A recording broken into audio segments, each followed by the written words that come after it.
জয়ের খুব কাছেই বাইডেন, বিভেদ ভুলে ঐক্যের আহ্বান। বহুমুখী সমবায়ে দূর হবে দারিদ্র্য, বললেন প্রধানমন্ত্রী। করোনায় দেশে আরো 13 জনের মৃত্যু।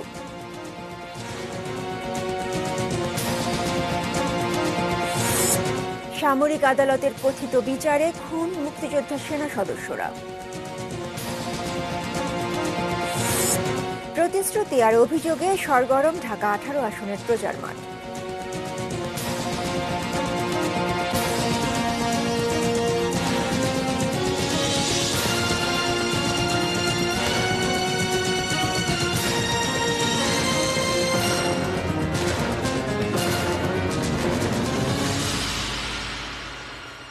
দেখছেন এটিএন নিউজ। সন্ধ্যা 6টার নিউজ আওয়ারের সঙ্গে আছি আমি উর্মি আহসান।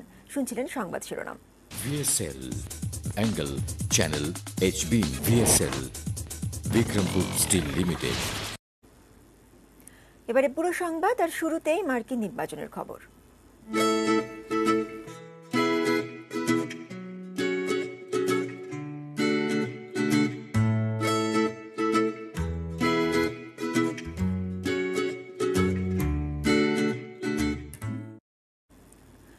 মার্কিন প্রেসিডেন্ট নির্বাচনে জয়ের একেবারে কাছে ডেমোক্র্যাট প্রার্থী জো বাইডেন।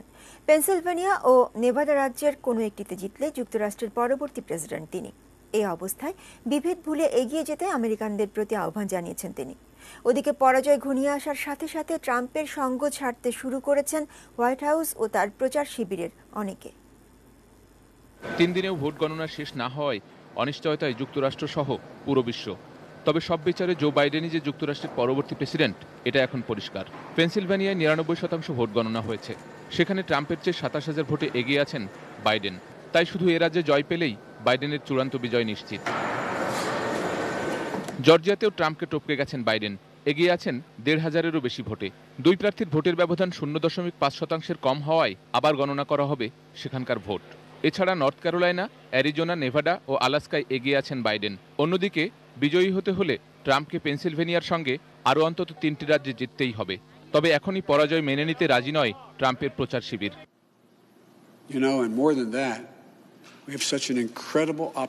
এই পরিস্থিতিতে শুক্রবার সন্ধ্যায় ডেলাওয়ারের উইলমিংটনে ভাষণ দিয়েছেন জো বাইডেন। তিনি বলেন, এখন এটা পরিষ্কার তাদের জয় সুনিশ্চিত। সমর্থকদের বিভেদ ভুলে ঐক্যবদ্ধ হওয়ার আহ্বান জানিয়েছেন বাইডেন। তিনি বলেন, তারা প্রমাণ করতে পেরেছেন দেশে গণতন্ত্র এখনো সচল। ভোট গণনা বন্ধ করতে যত চেষ্টাই করা হোক তিনি পরোয়া করেন না। এবার দেশটিতে রেকর্ড 66.9% ভোট পড়েছে। বাইডেন ও তার রানিং মেট কমলা হ্যারিস পেয়েছেন 7,40,00,000 ভোট। এই বিশাল ম্যান্ডেট নিয়ে তাদের দৃষ্টি এখন করোনা ভাইরাস, মার্কিন অর্থনীতি, জলবায়ু আর বর্ণবাদের মতো ইস্যুর দিকে। শেখ সালাম, ডেস্ক রিপোর্ট, এটিএন নিউজ। নির্বাচনে কারচুপি নিয়ে অভিযোগের শেষ নেই ট্রাম্পের। অভিযোগের তীর ডাকযোগে দেওয়া ভোট বা মেইল ইন ভোট নিয়ে। এদিকে সর্বোচ্চ আদালতে যেতে পারেন ট্রাম্প। আরো কি হতে পারে? সাদাত হাবিবি সেতুর রিপোর্ট। গত 24 ঘন্টায় টুইটারে নির্বাচন নিয়ে একের পর এক কারচুপির অভিযোগ তুলে যাচ্ছেন ডোনাল্ড ট্রাম্প। তবে অনেক অভিযোগের সত্যতা নিয়ে টুইটারও বিভ্রান্ত। তাই এমন অভিযোগের অনেকগুলোই ঢেকে রাখা হচ্ছে সাধারণের জন্য। If you count the legal votes, I easily win. মজার তথ্য হচ্ছে, অভিযোগের সত্যতা না পেয়ে ট্রাম্পের বক্তব্য প্রচার থেকে সরে এসেছে মার্কিন গণমাধ্যম। Iowa, Indiana, Ohio. Okay, here we are again in the unusual position of not only interrupting the President of the United States, but correcting the President. There are no illegal votes that... মূল অভিযোগ ডাকযোগে vote বা mail in ভোটের বৈধতা নিয়ে। অবশ্য mail vote নিয়ে ট্রাম্পের ভয়টা পুরনো। 2016 নির্বাচনে এই মেইল ভোটের 4 ভাগের 1 ভাগ জুটেছিল ট্রাম্পের কপালে। 2017 সালে ব্রেনান সেন্টারের এক জরিপ অনুসারে পোস্টাল ভোটে জালিয়াতির সর্বোচ্চ পরিমাণ 0.0009%। We were getting ready to win this election. Frankly, we did win this election. এদিকে নির্বাচনের পর থেকেই নিজেকে জয়ী বলে দাবি করছেন ট্রাম্প। ফল বিপক্ষে গেলে মেনে নেবেন সেটি ভাববার সুযোগ কই। আবার এও তো সত্য, 48% ভোট পড়েছে ট্রাম্পের ঝুলিতে। তার বক্তব্যকে ঘিরে ইতিমধ্যেই দেশটির 7টি অঙ্গরাজ্যে সহিংসতার নজির ঘটে। এই অভিযোগকে কেন্দ্র করে বেশ জটিল সময় অপেক্ষা করছে মার্কিন যুক্তরাষ্ট্রের জন্য। ইতিমধ্যেই মিশিগান আর জর্জিয়ায় ট্রাম্প শিবির ৫৭টি ভোট জালের অভিযোগ তুলে মামলা করেছিল, তবে স্থানীয় আদালত বিষয়টি খারিজ করে দিয়েছে। We want the law to be used in a proper manner. ফলাফল নিয়ে আগেভাগেই ট্রাম্পের ঘোষণা ছিল সুপ্রিম কোর্টে যাবার। সেটির কারণ সোজা, সুপ্রিম কোর্টের ৯ বিচারপতির ৬ জন রিপাবলিকানদের নিয়োগপ্রাপ্ত, ৩ জন তো সরাসরি ট্রাম্পের আমলেই নিয়োগ নিয়েছেন, যাদের কারো কারো বিরুদ্ধে যৌন নিপীড়নের অভিযোগ থাকার পরও ট্রাম্প তাদের বিচারপতির আসনে বসিয়েছেন। সুতরাং আদালত পাড়ায় ক্ষমতার লড়াই ঠেকলে ফের ভোট গণনা হতেই পারে। এদিকে বেসরকারিভাবে বাইডেন জিতে গেলে তিনি দেশটির ৪৬তম প্রেসিডেন্ট। ওদিকে জানুয়ারি পর্যন্ত ডোনাল্ড ট্রাম্প বৈধ প্রেসিডেন্ট। ট্রাম্প চাইলে প্রেসিডেন্টের ক্ষমতা বলে ডাকতেই পারেন সামরিক বাহিনী। এমন সমীকরণে সাংবিধানিকভাবে প্রেসিডেন্টের দায়িত্ব আসবে স্পিকার ন্যান্সি পেলোসির ঘাড়ে। মানে এক দেশে ৩ প্রেসিডেন্ট। তাই তো দেশটিতে অচলাবস্থার আশঙ্কা উড়িয়ে দেবার সুযোগ নেই। ১৪১ বছর আগে ১৮৭৬ সালে নির্বাচনে ডেমোক্রেট হেইস ও রিপাবলিকান টিলডেনকে নিয়ে একই সংকটে পড়েছিল দেশটি। সিনেট জড়িয়েছিল বিবাদে। তখনকার প্রেসিডেন্ট ইউলিসিস এস গ্রান্ট সংকট এড়াতে সামরিক শাসন জারির কথাও ভেবেছিলেন। Al Gore needs is Florida. Recount. They are saying recount. Recount. Recount. Recount. Recount. Recount. সাম্প্রতিক সময় ২০০০ সালে জর্জ বুশ আর আল গোরের মাঝে নির্বাচনে ফ্লোরিডায় ফের ভোট গণনার নজির রয়েছে। And the presidential election was settled. Saadat হাবিবি সেতু, এটিএন নিউজ, ঢাকা। মার্কিন কংগ্রেসের উচ্চকক্ষ সিনেটের 4টি আসনে এখনো ফল ঘোষণা সম্ভব হয়নি। জর্জিয়ার 2টি আসনে কোনো প্রার্থী 50% ভোট না পাওয়ায় রাজ্যটির আইন অনুযায়ী দ্বিতীয় দফায় ভোট নেওয়া হবে।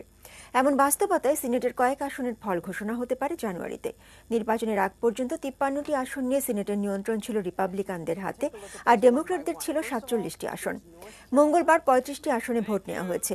এই নির্বাচনের মাধ্যমে উভয় পক্ষই চাইছে সিনেটে সংখ্যাগরিষ্ঠতা পেতে। এ পর্যন্ত ঘোষিত ফলাফলে রিপাবলিকান ও ডেমোক্র্যাটের ঝুলিতে 48টি করে আসন এসেছে। যে 4টি আসনে ফল ঘোষণা বাকি, প্রতিটি রিপাবলিকানদের দখলে, তবে সবগুলোরই নিয়ন্ত্রণ নেয়ার আশা ডেমোক্র্যাটদের। যদি জর্জিয়ার 2টি আসনই ডেমোক্র্যাটরা জিততে পারে, তবে উভয় পক্ষের 50-50 সমতা হবে। জর্জিয়ার একটি সিনেট আসনে রিপাবলিকান প্রার্থী ডেভিড পার্দু এগিয়ে থাকলেও 50% ভোট পেতে সমর্থন না হওয়ায় সেখানে পুনর্নির্বাচন হবে। এছাড়া জর্জিয়ার আরেকটি আসনে ডেমোক্র্যাট প্রার্থী 32% ভোট নিয়ে এগিয়ে থাকলেও 5 জানুয়ারি দ্বিতীয় দফার ভোটে তার ভাগ্য নির্ধারণ হবে।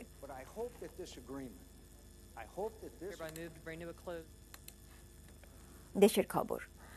বহুমুখী গ্রাম সমবায় গড়ে তুলতে পারলে দেশে কোনো দরিদ্র থাকবে না বলে মন্তব্য করেছেন প্রধানমন্ত্রী শেখ হাসিনা। সকালে জাতীয় সমবায় দিবস উপলক্ষে আয়োজিত অনুষ্ঠানে তিনি বলেন, সমবায়ের মাধ্যমে দেশের উন্নয়ন সম্ভব। বঙ্গবন্ধুর এই নীতি অনুসরণ করছে তার সরকার। রেজন ফয়সাল রিপোর্ট।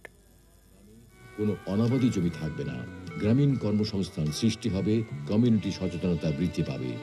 জাতীয় সমবায় দিবস 2020 উপলক্ষে শনিবার সকালে বঙ্গবন্ধু আন্তর্জাতিক সম্মেলন কেন্দ্রের এই অনুষ্ঠানে প্রধানমন্ত্রী শেখ হাসিনা যোগ দেন গণভবন থেকে ভিডিও কনফারেন্সিং এর মাধ্যমে। প্রধানমন্ত্রী এ সময় বললেন, সদ্য স্বাধীন বাংলাদেশে কর্মসংস্থানের জন্য সমবায়ের উপরই সবচেয়ে বেশি গুরুত্ব দিয়েছিলেন বঙ্গবন্ধু শেখ মুজিবুর রহমান। তার সরকারও সেই নীতিতেই বিশ্বাসী। আমরাও জাতির পিতার সেই নীতিতে বিশ্বাস করি যে সমবায়ের মাধ্যমেই আমরা দেশকে উন্নত করতে পারি। এটা আজকে এটা পরীক্ষিত যে বহুমুখী গ্রাম সমবায় আমি যদি গড়ে তুলতে পারি, বাংলাদেশে কোনো দারিদ্র থাকবে না, দারিদ্রতা সম্পূর্ণ নির্মূল হবে, সেটা আমরা করতে পারবো। যারা সমবায় সমিতি করবেন, একলা চলো নীতি বাদ দিয়ে সবাইকে নিয়ে এগিয়ে যাবার আহ্বানও জানালেন তিনি। যারা সমবায়ের সাথে জড়িত, আমি আপনাদের অনুরোধ করব যে আপনারা একটু আন্তরিকতার সাথে দায়িত্ববোধ নিয়ে কাজ করেন, দেখবেন এর থেকে অনেক অনেক বেশি তাৎক্ষণিক বড় লাভের আশা না করে এটাকে যেন একটা স্থায়ী উৎপাদনমুখী এবং লাভজনক প্রতিষ্ঠান হয়, যাতে প্রত্যেকটা মানুষ যেন লাভের অংশটা পায়। শুধু আমি একা খাবো সেটা না, সবাইকে নিয়ে, সবাইকে দিয়ে খাবো, সবাইকে নিয়েই কাজ করব, সেই চিন্তা ভাবনাটাই কিন্তু সমবায়ের সব থেকে বেশি প্রয়োজন। শীতে করোনার দ্বিতীয় ঢেউ সম্পর্কে সতর্ক করে প্রধানমন্ত্রী আবারও সবাইকে স্বাস্থ্যবিধি মেনে চলার আহ্বান জানালেন। আবার দ্বিতীয় একটা ধাক্কা চলে আসছে সারা বিশ্বে। ইউরোপের বহু দেশে এখন আপনারা জানেন যে আবার তাদের সবকিছু বন্ধ, লকডাউন শুরু হয়ে গেছে। আমরা এখনো নিয়ন্ত্রণে রাখতে পেরেছি, কিন্তু শীতকাল আমাদের এসে গেছে, যত কার্তিক মাস, সামনে আরও শীত পড়বে, আর শীতের প্রকোপটা বেশি বাড়ে, যেখান থেকে নিজেকে আপনাদের সুরক্ষিত থাকতে হবে। এর আগে বেশ কয়েকটি শাখায় 2019 সালের জাতীয় সমবায় পুরস্কার দেয়া হয়। সভাপতি Mosammat Monowara Begum. Rezwan Faiz, ATN news, Dhaka. Corona ভাইরাসে আক্রান্ত হয়ে দেশে আরও 13 জনের মৃত্যু হয়েছে। এই নিয়ে মোট মৃতের সংখ্যা দাঁড়ালো 6049। সারা দেশের 114টি ল্যাবে পরীক্ষা করে নতুন রোগী শনাক্ত হয়েছে 1289 জন। মোট আক্রান্ত 4,18,764 জন। শনিবার বিকেলে স্বাস্থ্য অধিদপ্তরের বিজ্ঞপ্তিতে দেশে কোভিড-19 সংক্রান্ত সর্বশেষ পরিস্থিতি জানানো হয়। স্বাস্থ্য অধিদপ্তরের হিসেবে চিকিৎসাধীন আরও 1541 জন রোগী ইতিমধ্যে সুস্থ হয়েছেন। এই নিয়ে মোট সুস্থ হলেন 3,36,568 জন। শুরু থেকে এখন পর্যন্ত নমুনা পরীক্ষা করা হয়েছে 24,29,842 জনের।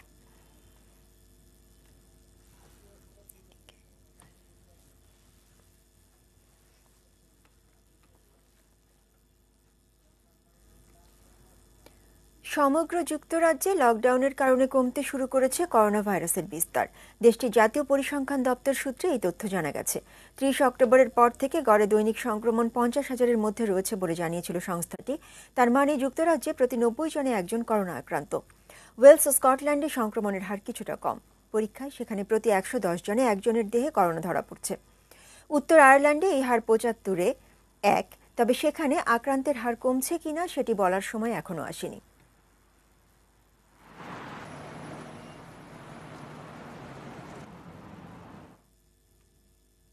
আজ 7 নভেম্বর। সামরিক আদালতে বিচারের নামে বেছে বেছে মুক্তিযোদ্ধা সেনা সদস্যদের হত্যাযজ্ঞ শুরু হবার দিন। 75 পরবর্তী সময়ের সেই কালো অধ্যায় স্মরণ করিয়ে দিচ্ছেন সহকর্মী আরাফাত সিদ্দিকী।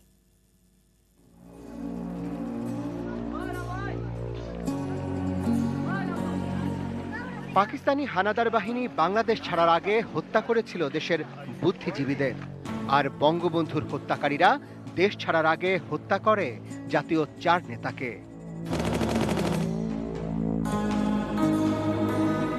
1975 সালের 3 নভেম্বর জেল হত্যাকাণ্ডের প্রায় একই সময়ে বঙ্গবন্ধু হত্যাকারীদের বিরুদ্ধে রক্তপাতহীন এক পাল্টা সামরিক অভ্যুত্থান ঘটান বীর মুক্তিযোদ্ধা খালেদ মোশাররফ। তার হাতে বন্দী হন বঙ্গবন্ধুর খুনিদের নিয়োগ করা সেনাপ্রধান জিয়াউর রহমান। জেল হত্যা ঘটিয়ে বঙ্গবন্ধুর খুনিরা ততক্ষণে দেশ ছেড়েছে। বন্দী জিয়া মরিয়া হয়ে সহায়তা চান তৎকালীন আওয়ামী লীগ বিরোধী রাজনৈতিক দল জাসদের গণবাহিনীর প্রধান কর্নেল তাহেরের কাছে। মেজর আবু তাহের বীরুত্তম তার গণবাহিনী যারা সামরিক বাহিনীতে ছিল, মেইনলি তাদেরই সহযোগিতায় জিয়াউর রহমানকে তার বাড়িতে তিনি ছিলেন আন্ডার হাউস অ্যারেস্ট, সেখান থেকে তার রিলিজ করেছিলেন। তবে মুক্ত হবার পর কর্নেল তাহেরের পথে হাঁটেননি জিয়াউর রহমান। ক্ষমতায় অধিষ্ঠিত হয়েই কর্নেল তাহেরকে গ্রেপ্তার ও পরবর্তীতে প্রহসনের সামরিক বিচারের মাধ্যমে তার ফাঁসি কার্যকর করেন তিনি। এদিকে 7 নভেম্বর সকালে বর্তমান জাতীয় সংসদ ভবনের পাশে অস্থায়ী এক আর্মি ক্যাম্পে গুলি করে হত্যা করা হয় বীর মুক্তিযোদ্ধা খালেদ মোশাররফ, কর্নেল KN হুদা এবং lieutenant colonel ATM হায়দারকে।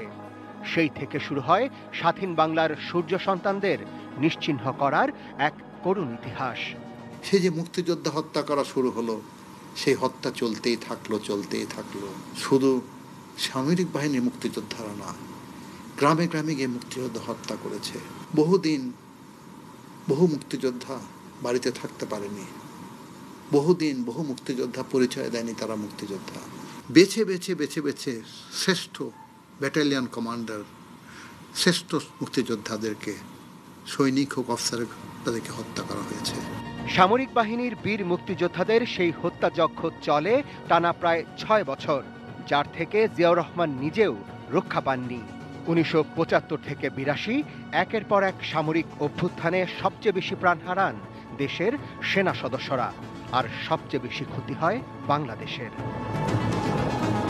Arafat Siddiqui, ATN news, Dhaka. Awami লীগের সাধারণ সম্পাদক ওবায়দুল কাদের বলেছেন, বিপ্লব ও সংহতির মোড়কে সেদিন ষড়যন্ত্র করে অসংখ্য মুক্তিযোদ্ধা সেনা কর্মকর্তাকে হত্যা করেছিলেন জেনারেল জিয়া। 7 নভেম্বরের সরাসরি বেনিফিশিয়ারি কে? জেনারেল জিয়া। বিপ্লব ও সংহতির মোড়কে সেদিন ষড়যন্ত্র করে অসংখ্য মুক্তিযোদ্ধা সেনা কর্মকর্তাকে হত্যা করা হয়েছিল। 15ই আগস্ট হত্যাকাণ্ডের মাধ্যমে ঘাতকরা দেশকে অভিভাবক শূন্য করেছিল। আজ তারা 3রা নভেম্বর জেল হত্যার মাধ্যমে ঘাতকরা বাংলাদেশকে করেছিল নেতৃত্ব শূন্য।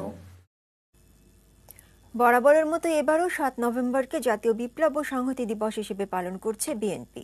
দলের নেতাকর্মীরা দিনটিতে গণতন্ত্র পুনরুদ্ধার এবং দলের চেয়ারপারসন খালেদা জিয়ার মুক্তির শপথ নিয়েছে বলে জানান বিএনপি মহাসচিব মির্জা ফখরুল ইসলাম আলমগীর। সকালে বিএনপির প্রতিষ্ঠাতা জিয়াউর রহমানের কবরে দলের নেতাকর্মীদের নিয়ে শ্রদ্ধা জানাতে এসে একথা বলেন তিনি। 11টার দিকে স্থায়ী কমিটির সদস্য সহ সিনিয়র পর্যায়ের নেতারা এবং এরপর দলের অঙ্গ ও সহযোগী সংগঠনের নেতাকর্মীরা জিয়াউর রহমানের কবরে শ্রদ্ধা জানান। দেশ এখন 75-এর আগের মতো করে চলছে এবং সরকার জোর করে ক্ষমতায় রয়েছে বলে মন্তব্য করেন মির্জা ফখরুল। গণতন্ত্রের স্বার্থে সবাইকে এক হয়ে কাজ করতে আহ্বান জানান তিনি।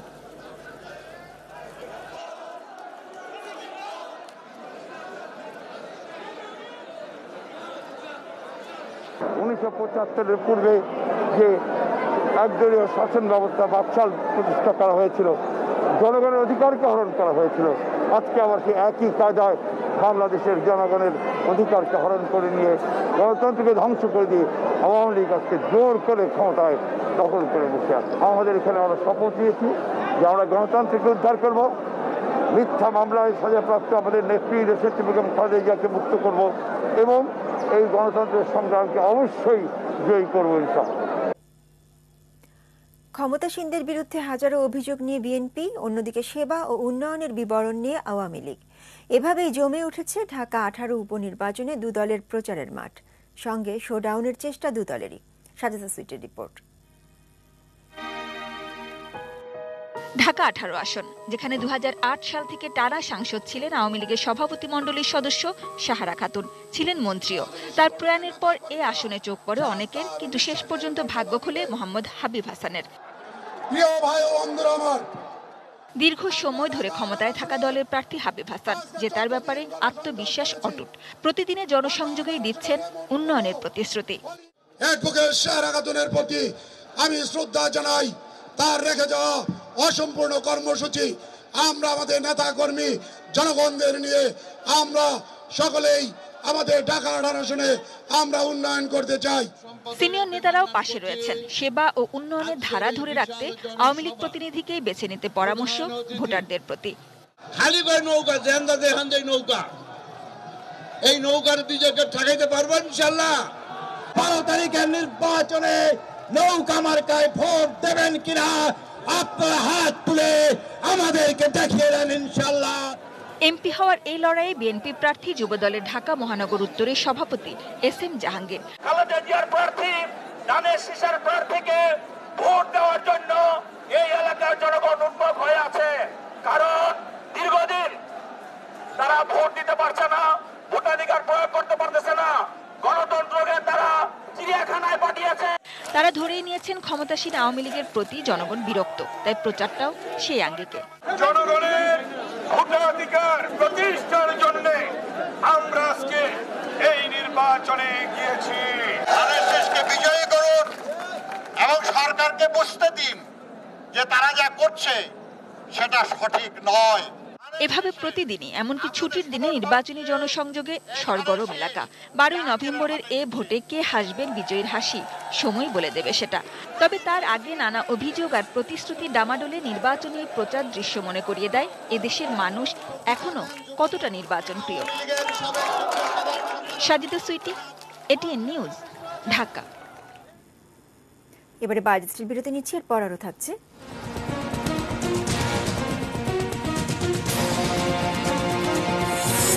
কালিয়াকৈরে ট্রেন বাস সংঘর্ষে নিহত 2, শ্রীমঙ্গলে লাইনচ্যুত তেলবাহী ট্রেন।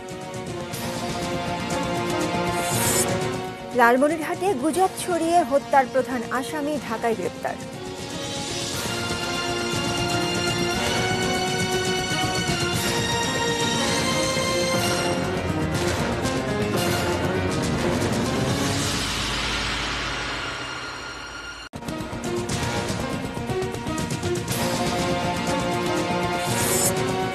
জয়ের খুবই কাছে বাইডেন, বিভেদ ভুলে ঐক্যের আহ্বান। বহুমুখী গ্রাম সমবায়ে দূর হবে দারিদ্র্য, বললেন প্রধানমন্ত্রী।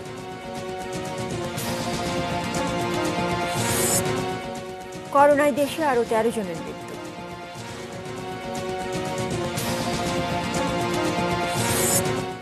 সামরিক আদালতের কথিত বিচারে খুন মুক্তিযোদ্ধা সেনা সদস্যরা।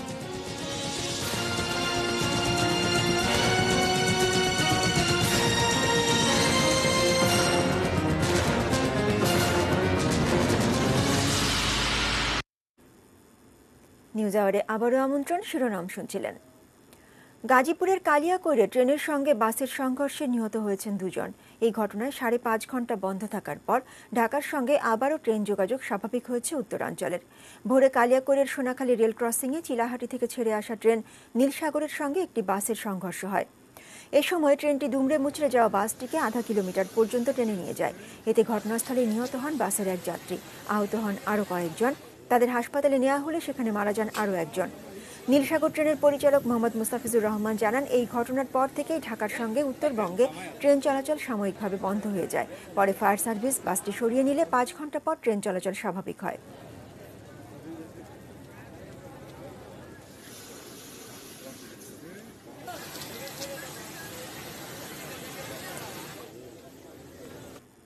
মৌলভীবাজারের শ্রীমঙ্গলে তেলবাহী ট্রেনের ইঞ্জিন সহ 7টি বগি লাইনচ্যুত হয়ে সিলেটের সাথে সারা দেশের রেল যোগাযোগ বন্ধ রয়েছে। আজ বেলা 12টার দিকে শ্রীমঙ্গলের সাতগাঁ এলাকায় ট্রেনটি সিলেট যাওয়ার পথে লাইনচ্যুত হয়। শ্রীমঙ্গল রেলওয়ে থানার ভারপ্রাপ্ত কর্মকর্তা আলমগীর হোসেন জানান, তেল বোঝাই ট্রেনটি সিলেটের উদ্দেশ্যে যাওয়ার সময় লাইনচ্যুত হয়। এর ফলে ঢাকা ও চট্টগ্রামের সঙ্গে সিলেটের রেল যোগাযোগ বন্ধ হয়ে গেছে। বিকেলে কুলাউড়া ও আখাউড়া থেকে 2টি উদ্ধারকারী ট্রেন ঘটনাস্থলে গিয়ে উদ্ধার কাজ শুরু করেছে। উদ্ধার কাজ শেষ হলে সিলেটের সঙ্গে সারা দেশের রেল যোগাযোগ পুনরায় চালু করা সম্ভব হবে। তবে উদ্ধার কাজ কখন শেষ হবে তা নির্দিষ্ট করে বলতে পারেননি সংশ্লিষ্টরা।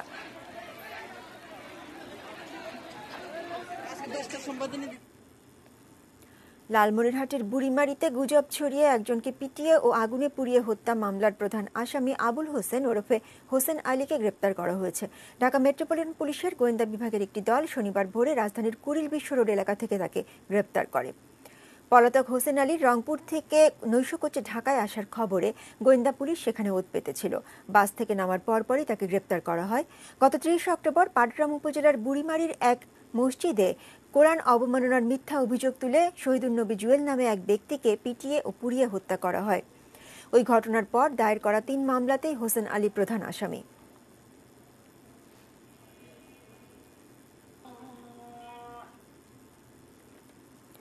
ব্যঙ্গচিত্রের মাধ্যমে ফ্রান্সে মহানবী সাল্লাল্লাহু আলাইহি ওয়াসাল্লামকে অবমাননার প্রতিবাদে 5 দফা দাবিতে বিক্ষোভ সমাবেশ করেছে আহলে সুন্নাত ওয়াল জামাত বাংলাদেশ। সকালে জাতীয় মসজিদ বায়তুল মোকাররমের উত্তর গেটে এই কর্মসূচি পালন করে সংগঠনটি। কর্মসূচি উপলক্ষে দেশের বিভিন্ন প্রান্ত থেকে শীর্ষস্থানীয় ওলামা, পীর মাশায়েখ, ইমাম, খতিবরা জাতীয় মসজিদে আসেন, অংশ নেন বিক্ষোভ সমাবেশে। এ সময় নবী করিম সাল্লাল্লাহু আলাইহি ওয়াসাল্লামকে অবমাননা করায় ফরাসি কর্তৃপক্ষের তীব্র সমালোচনা করে বক্তব্য রাখেন তারা। ফ্রান্সের প্রেসিডেন্ট ও পত্রিকা শার্লে এবদো কর্তৃপক্ষের নিঃশর্ত ক্ষমা চাওয়া, ফরাসি পণ্য বর্জন সহ 5 দফা দাবি জানানো হয় সমাবেশ থেকে। পরে গণমিছিলে বিক্ষোভ প্রদর্শন করা হয়।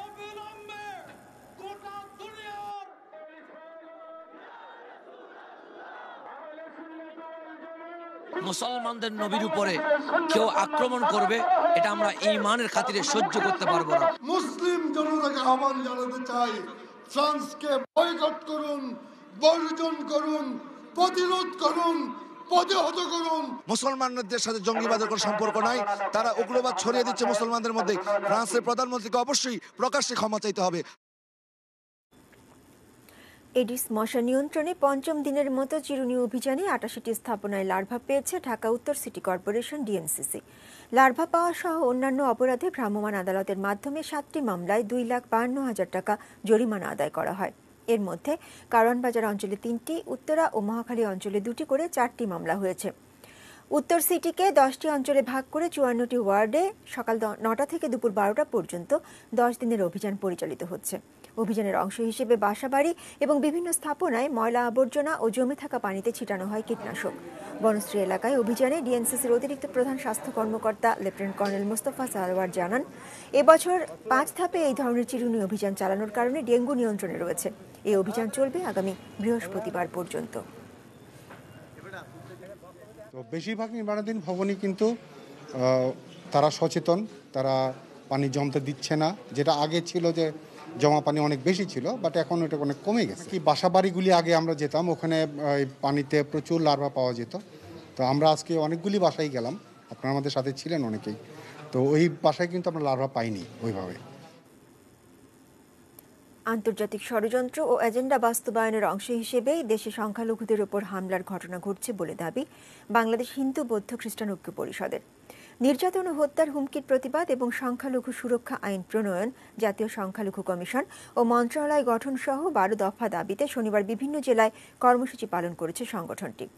রাজধানীর শাহবাগে অনুষ্ঠিত প্রতিবাদ সমাবেশে বক্তারা বলেন, ধর্মভিত্তিক রাজনীতি নিষিদ্ধ না হলে সংখ্যালঘুদের নিরাপত্তা নিশ্চিত করা সম্ভব নয়। দুপুরে গণ অবস্থান চলে দুপুর পর্যন্ত রংপুরে। নীলফামারীতে ঐক্য পরিষদের মানববন্ধনে অংশ নেয় বিভিন্ন সামাজিক সংগঠন। এছাড়া সিলেট, খুলনা, নাটোর, নওগাঁ, লালমনিরহাট, সিরাজগঞ্জ, জামালপুর ও ব্রাহ্মণবাড়িয়া সহ বিভিন্ন জেলায় অনুরূপ কর্মসূচি পালিত হয়। চট্টগ্রামের সমাবেশে বক্তারা দাবি আদায়ে ঢাকামুখী লং মার্চের হুঁশিয়ারি দেন।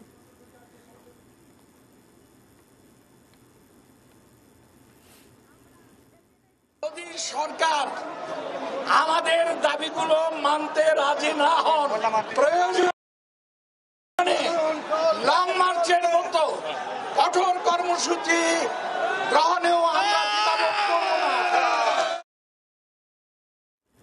সোশ্যাল ইসলামী ব্যাংক লিমিটেড বাণিজ্য সংবাদ।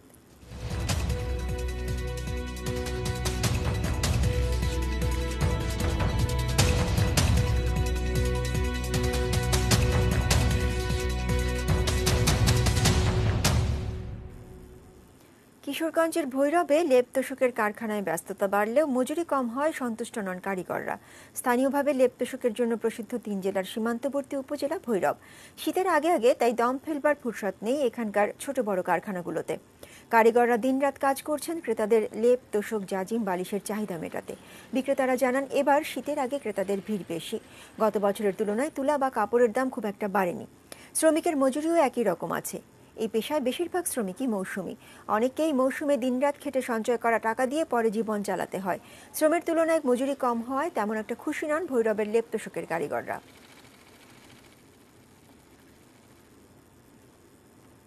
মেটাল প্রেজেন্টস কৃষি সংবাদ, সুজলা সুফলা।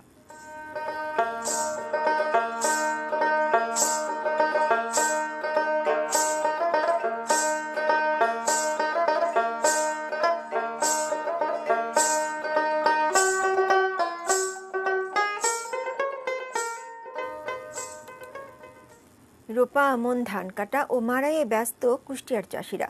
আবহাওয়া অনুকূলে থাকায় এবার ফলন হয়েছে ভালো। লাভের আশায় এখন অপেক্ষার প্রহর গুনছেন তারা। কুষ্টিয়া প্রতিনিধি শরীফুল ইসলামের পাঠানো তথ্য ও ছবিতে ডেস্ক রিপোর্ট।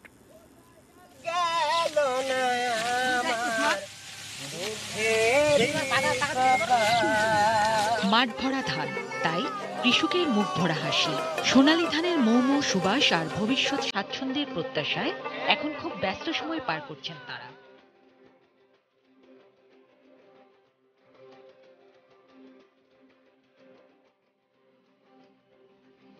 চলতি মৌসুমে কুষ্টিয়া জেলায় ৮৮,৮৬২ হেক্টর জমিতে রোপা আমন ধানের চাষ হয়েছে। ফলনের প্রত্যাশা অন্তত ২,৯৩,২৪৫ মেট্রিক টন। এই বছরে ধানের যে হারে ফলন, তাতে সব চাষি ভাইয়েরাই এবার লাভবান হওয়া ইচ্ছুক। 1 বিঘা জমিতে আমি 20 মণ আশা করছি। এবার 5 বিঘা ধানে ধরেন যাই হোক প্রায় 90 মণ এমনি ধান হবে। যদি বাজার হিসেবে বেচতে পারে ধরেন যাই হোক লাখখানিক টাকা আইডিয়া হবে। এবার ধান চাষে বিঘা প্রতি খরচ হয়েছে 5 থেকে 7,000 টাকা।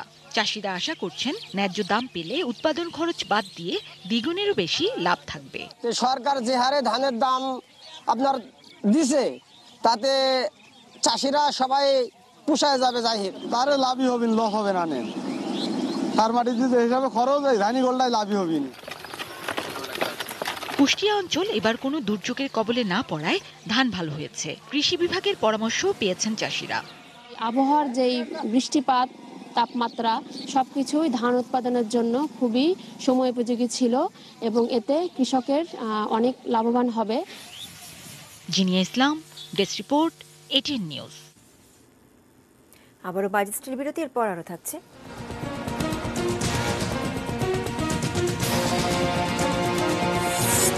গুয়াতেমালায় বন্যা ও ভূমিধসে অন্তত 150 জনের প্রাণহানি। বাফুফের নজরে ফুটবলারদের ফিটনেস ঘাটতি।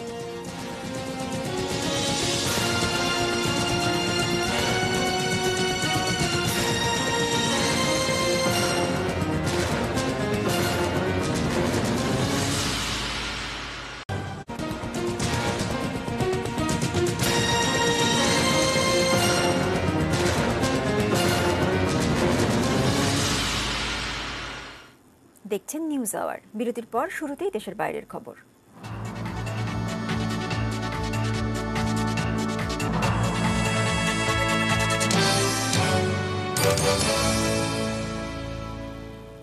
গুয়াতেমালায় হারিকেন এটার প্রভাবে সৃষ্ট বন্যা ও ভূমিধসে অন্তত 150 জনের প্রাণহানি ঘটেছে বলে জানিয়েছে কর্তৃপক্ষ।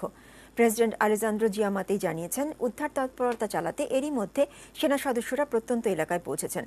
তিনি বলেন, হারিকেন উপদ্রুত আলতা ভেরাপেজের মধ্যাঞ্চলীয় কুয়েজা অঞ্চলে ভূমিধসে চাপা পড়ে অন্তত 100 জনের প্রাণহানি ঘটেছে। মাটি চাপা পড়েছেন কয়েক ডজন বসতবাড়ি। তবে খারাপ আবহাওয়ার কারণে সেনাবাহিনীর উদ্ধার তৎপরতা ব্যাহত হচ্ছে। ওই এলাকার বড় একটা অংশ বন্যার পানিতে তলিয়ে গেছে, সেই সাথে বন্ধ রয়েছে প্রধান প্রধান সড়কগুলো। এমন পরিস্থিতিতে উপযুক্ত মাত্র একটি হেলিকপ্টার থাকায় উদ্ধার কাজ মারাত্মকভাবে ব্যাহত হচ্ছে বলে স্বীকার করেছে দেশটির কর্তৃপক্ষ।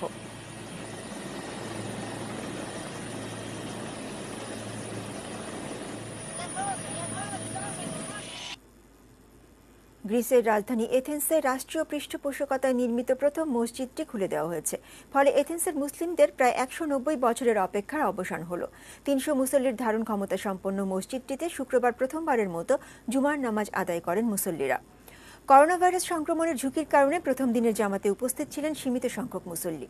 2016 সালে পার্লামেন্ট রাষ্ট্রীয় পৃষ্ঠপোষকতায় মসজিদটি নির্মাণের অনুমোদন দেওয়া হয়, তবে নির্মাণ কাজ শেষ হওয়ার পর জটিলতায় মসজিদটি খুলতে দেরি হয়। 1833 সালে অটোমানদের হাত থেকে গ্রিস মুক্ত হওয়ার পর এথেন্সে কোনো মসজিদ ছিল না। বর্তমানে বৃহত্তর এথেন্সে প্রায় 3 লাখ মুসলিমের বাস। 1890 সালে গ্রিসের সংসদে এথেন্সে একটি মসজিদ নির্মাণের প্রস্তাব গৃহীত হলেও তা নানা কারণে তার বাস্তবায়ন হয়নি। দীর্ঘ 50 বছরের সামরিক শাসনের পর মিয়ানমারে কার্যত দ্বিতীয় সাধারণ নির্বাচন হতে যাচ্ছে রোববার। নির্বাচন নিয়ে ইতোমধ্যে সংশয় প্রকাশ করেছে আন্তর্জাতিক মহল। সামরিকতন্ত্র থেকে 2010 সালের নভেম্বরে গণতন্ত্রের পথে যাত্রা শুরু করে মিয়ানমার। সেই বছরেই দীর্ঘ বন্দিত্ব শেষে মুক্তি পান গণতন্ত্রপন্থী হিসেবে পরিচিতি পাওয়া অং সান সুচি। 2015 সালের প্রথম অবাধ নির্বাচনে বড় জয় পান সুচি। তিনি এখন আন্তর্জাতিক আদালতে মিয়ানমারের বিরুদ্ধে ওঠা রোহিঙ্গা গণহত্যার অভিযোগের জবাব দিতে ব্যস্ত। এমনকি তিনি এই অপরাধের যৌক্তিকতা প্রমাণেরও চেষ্টা করছেন। দেশটির রাখাইন রাজ্যে সেনাবাহিনী নির্যাতন নিপীড়ন থেকে প্রাণ বাঁচাতে বাংলাদেশে পালিয়ে এসেছে অন্তত 11 লাখ রোহিঙ্গা মুসলমান। আন্তর্জাতিক মহলের কাছে এটি মিয়ানমার সবচেয়ে বড় ইস্যু।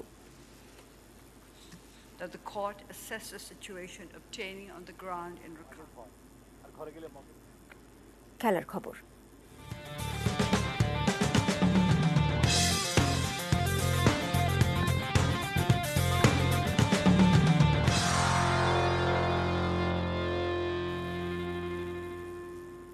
মাঠে ফুটবল ফেরাতে ঘাম ঝরাচ্ছেন জাতীয় দলের ফুটবলাররা। তবে তাদের ফিটনেসের ঘাটতি রয়েছে বলে মনে করছেন বাফুফের সভাপতি কাজী সালাউদ্দিন। সকালে বাংলাদেশ জাতীয় ফুটবল দলের প্রস্তুতি দেখতে বঙ্গবন্ধু জাতীয় স্টেডিয়ামে যান দেশের ফুটবলের 3 বড় কর্মকর্তা। করোনার দুঃসময় কাটিয়ে দীর্ঘদিন পর মাঠে ফিরছে ফুটবল। নেপালের বিপক্ষে আন্তর্জাতিক প্রীতি ম্যাচ দিয়েই শুরু হচ্ছে। কঠোর অনুশীলন করছেন জামাল ভূঁইয়ারা। ঢাকায় পৌঁছে নেপাল দল রয়েছে কোয়ারেন্টিনে। 35 ফুটবলারকে নিয়ে কদিন আগেই শুরু হয়েছে জাতীয় দলের অনুশীলন ক্যাম্প। শনিবার সকালে 2 সহসভাপতিকে নিয়ে ফুটবলারদের ক্যাম্পে গেলেন বাফুফের সভাপতি। তাদের অনুশীলনে সন্তুষ্ট হলেও পরামর্শ ফুটবলারদের ফিটনেসের ব্যাপারে। গুড প্র্যাকটিস, ভালো হচ্ছে, বাট আরো সময় পেলে, সবচেয়ে বড় হলো সময়ের অভাব। আমি যেটা দেখছি প্ল্যানিং আছে, বাট ফিটনেসের এখনও গ্যাপ আছে, এবং ফিটনেসের গ্যাপটা হলো থাকারই কথা। বিকজ 7 মাস যদি আপনি ফুটবল না খেলেন, it will take another 6 month to cover up. খেলোয়াড়দের সঙ্গে কথা বললেন বাফুফের সভাপতি। নেপালের বিপক্ষে জয়ের জন্য শতভাগ দেওয়ার আহ্বানও জানালেন তিনি। Very simple, give your 100%, that is all you can do. আপনার 100% আপনি দেন। তবে ন্যাশনাল টিম কমিটির চেয়ারম্যান কাজী নাবিলের মতে জয় পরাজয় নয়, করোনায় ফুটবল মাঠে ফেরানোই বড় চ্যালেঞ্জ। আমাদের নেপালের সাথে খেলার মাধ্যমে আমাদের বাংলাদেশের ফুটবলের কার্যক্রম শুরু হতে যাচ্ছে। খেলায় হার জিত সবই আছে। আমাদের মূল লক্ষ্য হচ্ছে এই খেলায় আমাদের বেস্ট 100% দেওয়া, শুরু করা।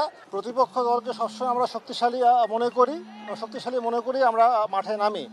ইনজুরিতে পড়েছেন ফিনল্যান্ড প্রবাসী ডিফেন্ডার তারিক কাজী ও মিডফিল্ডার মামুনুল ইসলাম। তাই ইনজুরি দুশ্চিন্তা মাথায় রাখতেই হচ্ছে কোচ জেমিডেকে। কাজল রায়, এটিএন নিউজ, ঢাকা। স্প্যানিশ লা লিগায় আজ বার্সেলোনার প্রতিপক্ষ রিয়াল বেটিস। ম্যাচটি শুরু হবে বাংলাদেশ সময় রাত 9:15টায়। লিগে এবারের আসরে বাজে অবস্থা কাটছেই না বার্সেলোনার। পয়েন্ট তালিকার 12 নম্বরে অবস্থান করছে তারা। এখন পর্যন্ত খেলা 6 ম্যাচে মাত্র 2টি জিতে আর 2টি ড্র করে তাদের পয়েন্ট 8। এখান থেকে ঘুরে দাঁড়াতে হলে শুধু জয়ই দরকার বার্সার। চ্যাম্পিয়ন্স লিগের সবশেষ ম্যাচে কিয়েভের বিপক্ষে 2-1 ব্যবধানে জিতেছে বার্সা। ওই জয়ের অবদান গোলরক্ষককে দিয়েছেন কোচ কোমান। চ্যাম্পিয়ন্স লিগে জয় পেলেও লা লিগায় জয়ের খোঁজে ফিরছে কাতালানরা। এদিকে রিয়াল বেটিস প্রতিপক্ষ বার্সার চেয়ে 2 ম্যাচ বেশি খেলেছে। পয়েন্ট সমান হলেও গোল ব্যবধানে এগিয়ে থাকায় টেবিলের 7 নম্বরে অবস্থান করছে রিয়াল।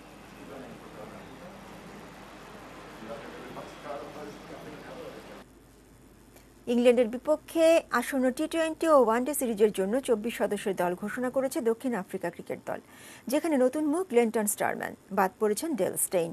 কুচকির ইনজুরির কারণে ভারতের বিপক্ষে দক্ষিণ আফ্রিকার সবশেষ ওয়ানডে সিরিজের দলে ছিলেন না কাগিসো রাবাদা। গত বছরের মার্চের পর থেকে আন্তর্জাতিক ক্রিকেট খেলা হয়নি আরেক পেসার জুনিয়র ডালার। দুজনকেই এবারের সীমিত ওভারের 2 সিরিজের স্কোয়াডে ফেরানো হয়েছে। এদিকে জাতীয় দলে প্রথমবারের মতো ডাক পেয়েছেন পেসার গ্লেনটন স্টারম্যান। দক্ষিণ আফ্রিকার সবশেষ 2 সিরিজের স্কোয়াডে থাকা প্রায় সকল খেলোয়াড়কেই এবারের ইংল্যান্ড সফরের বিশাল স্কোয়াডে রাখা হয়েছে। বাদ পড়েছেন শুধুমাত্র 37 বছর বয়সী তারকা পেসার ডেল স্টেইন। স্পিন ডিপার্টমেন্টে শক্তি বাড়িয়ে 5 স্পিনারকে রাখা হয়েছে দলে। এছাড়া দলে রয়েছেন 8 জন পেসার। ব্যাটিং ডিপার্টমেন্টে ফাফ ডু প্লেসিস সহ পরীক্ষিত সকলকেই রাখা হয়েছে স্কোয়াডে। আগামী 27 নভেম্বর প্রথম টি-20 ম্যাচের মধ্যে দিয়ে শুরু হবে এই 2 সিরিজ। শেষ করার আগে এক নজরে শিরোনামগুলো জানিয়ে দিচ্ছি আরও একবার।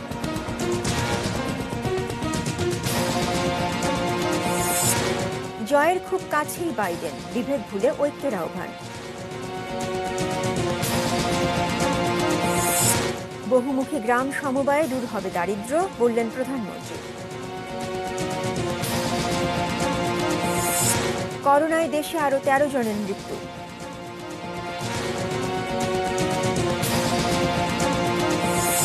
সামরিক আদালতের কথিত বিচারে খুন মুক্তিযোদ্ধা সেনা সদস্যরা। কালিয়াকৈরে ট্রেন বাস সংঘর্ষে নিহত 2, শ্রীমঙ্গলে লাইনচ্যুত তেলবাহী ট্রেন। লালমনিরহাটে গুজব ছড়িয়ে হত্যার প্রধান আসামি ঢাকায় গ্রেপ্তার। গুয়াতেমালায় বন্যা ও ভূমিধসে অন্তত 150 জনের প্রাণহানি। এবং বাফুফের নজরে ফুটবলারদের ফিটনেস ঘাটতি।